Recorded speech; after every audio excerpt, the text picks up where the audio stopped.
rounds and after like 2 weeks, right? And so what we get at though with firearms is that we acknowledge that there will be unnecessary deaths. We acknowledge that, and we want to try to limit those. We could talk about that. In a culture that believes that owning a firearm is a right, not a privilege, our goal is to be about limiting the suffering, acknowledging that you're not going to get rid of it completely. It's a completely different viewpoint than the European model. In other words, it's a question of do you want freedom and liberty or to be ruled over by an incessant nanny state like was the UK? Unfortunately, it seems a lot of Americans do enjoy being the nanny state, being subjected to the rule of dictators and tyrants, or mini dictators, whatever you want to call it. I think an important stat to bring up that Charlie Kirk hasn't mentioned is that look how many defensive uses of firearms there are in the United States. In fact, a government estimate by the CDC, Center for Disease Control, which we all know is very left-wing, said that an estimated at least minimum of 500,000 people a year will use a firearm in some kind of defensive manner. Not necessarily firing it, by the way. I mean simply brandish it in order to de-escalate the situation. I think that really says about the Second Amendment, just how important it is for protection.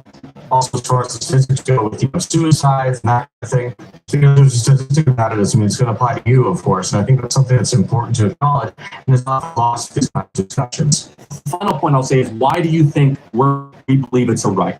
It's because we believe that if the government ever becomes tyrannical, we need an ability to defend ourselves against a tyrannical government.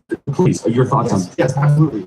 So there's two things I want to touch on. The first is being the context of the Second Amendment during its creation. Obviously, the Constitution was written in 1776. And in 1787, and the Bill of Rights was 1791. Okay, yeah. Anyways, so back then, an experienced shooter on a musket could fire 3 shots a minute. On average, it took 30 seconds to fire 1 shot.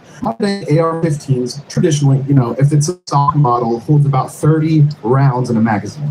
Now, you can customize that and make it carry more sugar, but the statistic is that these AR-15s can empty this 30-round magazine in 5 seconds. Is the possibility. So totally correct. The question is, what was the founders' intent when they put the Second Amendment? For example, to play out, and I'm not trying to pick on you, but for example, you say the founders only want or thought that, okay, musket, Second Amendment. Did they only think First Amendment, parchment and paper? Not. I'm sorry, rephrase. If the Second Amendment was only intended to cover muskets, is the First Amendment only intended to cover letter writing, not talk on the internet? That's a good point.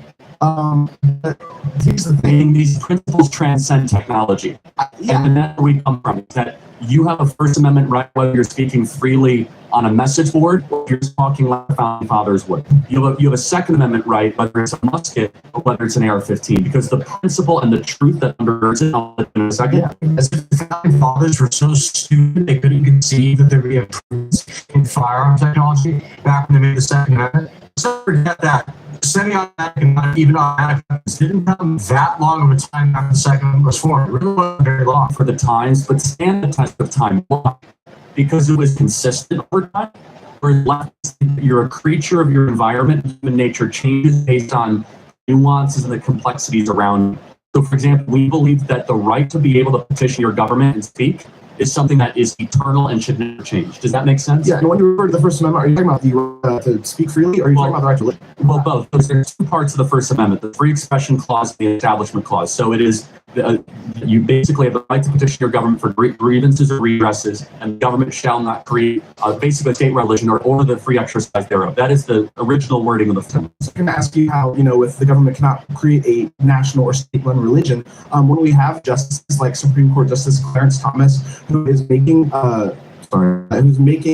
calls based off his Catholic beliefs, how is that not a violation of separation of church and state? So first of all, separation of church and state is not in the First Amendment. You're gleaning that out of it. So that's actually a letter that Thomas Jefferson wrote in 1803 to the Danbury Baptist Convention, assuring the Baptists that the government would not come after them. So you're insinuating that is the subtext of it. However, the Warren Court resurrected that letter and said separation of church and state. However, you would agree that we can never have separate conscience or morality of state, right?